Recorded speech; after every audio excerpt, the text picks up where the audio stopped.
Arduino. This is the controller. Any car will run based on the controller. You will connect a sensor, a remote. If and all IR sensor is there, that will connect a remote.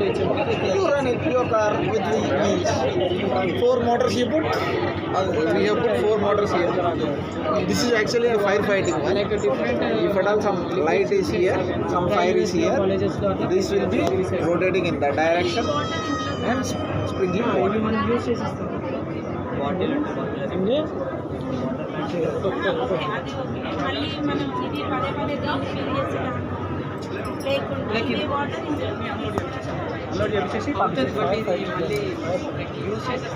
Real టైంలో అయితే use చేసేస్తాం ఇప్పుడు మేము fill చేస్తాం అదే మేము fill చేసుకోవచ్చు